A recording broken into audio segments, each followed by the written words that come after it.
Majora's Mask has some pretty cool combat. If you hit the sword button 3 times, you'll do a different move in the third attack, whether it be vertical, horizontal, or even in a thrusting motion. But did you know that this also works for the sword spin? Check out the third sword spin. 1 spin, 1 spin, 2 full rotations. Pretty cool. If you walk into the Stockpot Inn and look to the right, you'll see some spooky masks, but the one in the middle has a secret for us if we can hit it. However, we can't use any of our items. Furthermore, the only thing we can use are some of our masks. But Deku won't be able to help us because he can't shoot his bubble and he's way too short. Goron can't punch it, and he can't Goron jump up to it either. However, we do have access to our Zora barrier. We go up to the mask, use our barrier, and perform a backflip. We can just barely reach the mask and get a little prize. It's not much, but it is pretty cool. Now you might have seen that the mask salesman has a mask of Mario on his back, but there's also a subtle reference to Bowser in this game too. Go to Romani and look at her brooch, and you can see that's clearly Bowser right there. Her older sister Cremia has one too. Don't stare too long though. Enter the swordsman's school and go over to the Gong, and you can actually hit it, but nothing seems to happen. But if you wait for the top of the hour, and then hit it, you get a little prize. This also works on every half-hour mark as well. Nice. At every owl statue, you'll need a sacred sword in order to activate it. But there are various reasons why you might not have your sword. For example, you might leave it with these guys overnight. Or a bird might steal it. Stupid bird. Whatever the reason, you'll definitely want to activate these in order to teleport around the map. Zora can't hit it, and neither can Deku or his snot bubble. And despite his strength, Goron is no better. Fortunately, one other item in the game can activate it, and that's the stick. Or, in this case, the sacred stick. The birds that fly around Termina Field are called Gwei, and this one can't be targeted.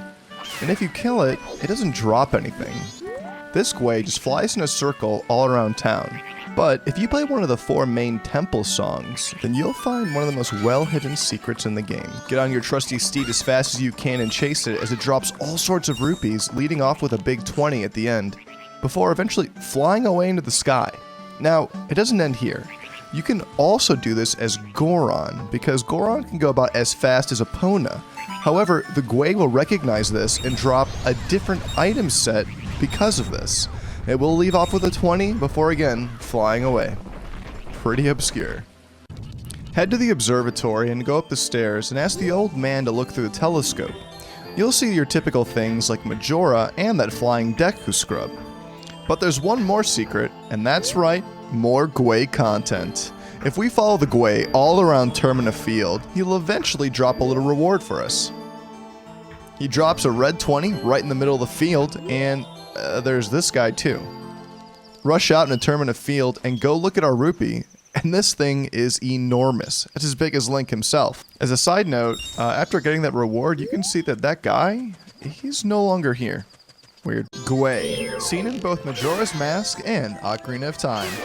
And they can be pretty annoying, but extremely satisfying to kill. If you kill enough of them, then you'll get the Mega Gwei. Its hitbox is a little bigger, otherwise it's pretty much the same. One hit still takes it out, and it drops a special reward for us. Head to the Poke Collector before you beat Stone Temple Tower, which disperses all the spirits. The Collector will offer you a game for 30 rupees to try to beat his spirits. But if you play the Song of Healing, he'll say that you cannot heal all souls with that song. And while it doesn't heal him, turning him into a cool mask, he does lower the price to 10 rupees. After which he says you must defeat the ladies inside. Good luck, Link. You'll need it for this one.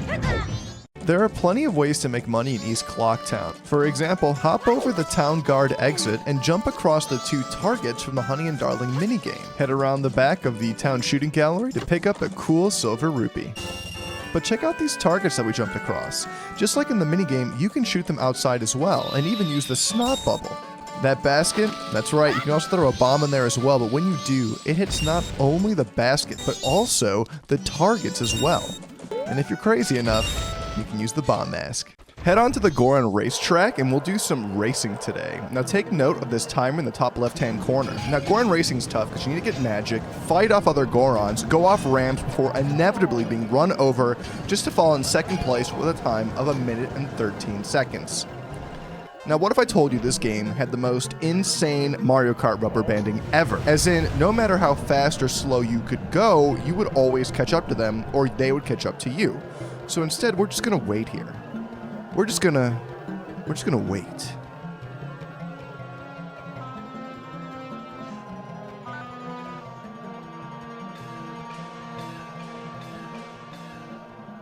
Before blasting off at around 25 seconds. We'll catch up to them at around where we hit these trees, and then we'll be able to win with a time of 1 minute and 33 seconds. No problem. Talk about rubber banding. After winning the Goron Race and getting the gold dust, you might wonder, is there anything else up here? Well, there's only this area at the end where there's an interesting camera. Now typically, when you use arrows, you'll be stuck in this first person mode, but you can actually run around in this little area and actually see what it looks like outside of first person mode. You can do this with a hook shot, arrows, most any first person item you want, including the Zora flippers, and my personal favorite, the Deku Snot Bubble. I just love how, in order to blow up the bubble, it literally sucks all the air out of Deku himself. The central clock in Clocktown has an incredible amount of detail, but some secrets as well. If we walk inside, you'll notice that time isn't moving here. In fact, it's one of the only few places where time stops entirely, inside the clock. If you talk to the mask salesman, he'll be all upset you haven't gotten back Majora's mask. But if you wear a mask and talk to him, he'll be interested and give you some info about the mask.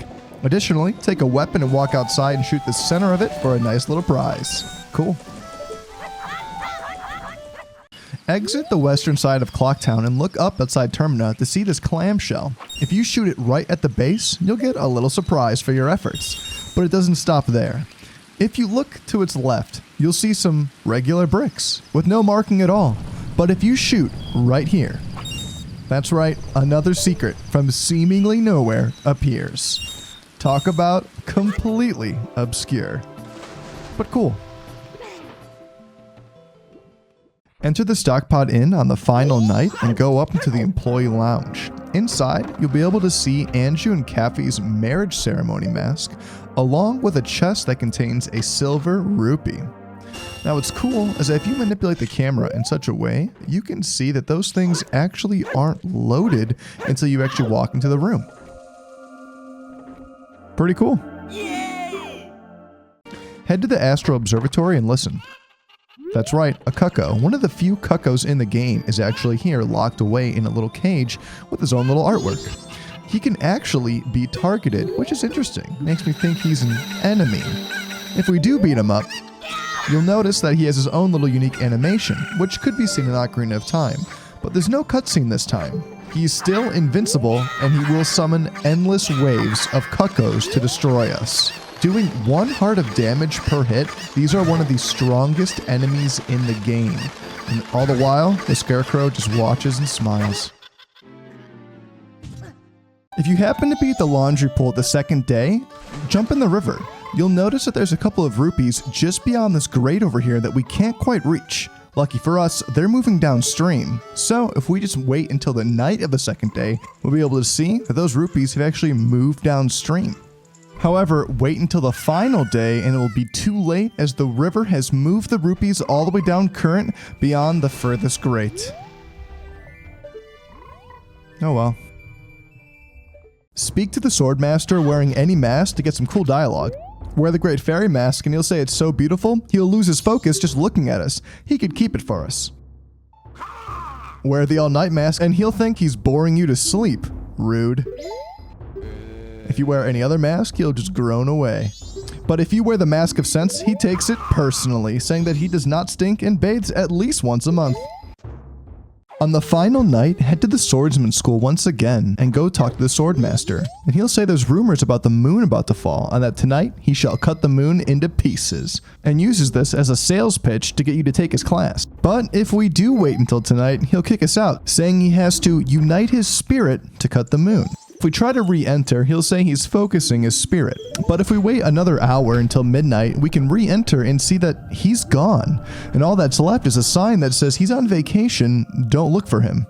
Well, we can look for him because he's actually hidden behind this sign over here, blending in with the pots. And if you talk to him, he says that he's scared and he doesn't want to die. Poor guy. Have you ever gone to a sign just to chop it up to little pieces?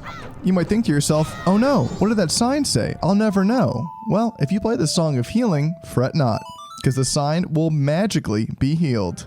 Pretty neat.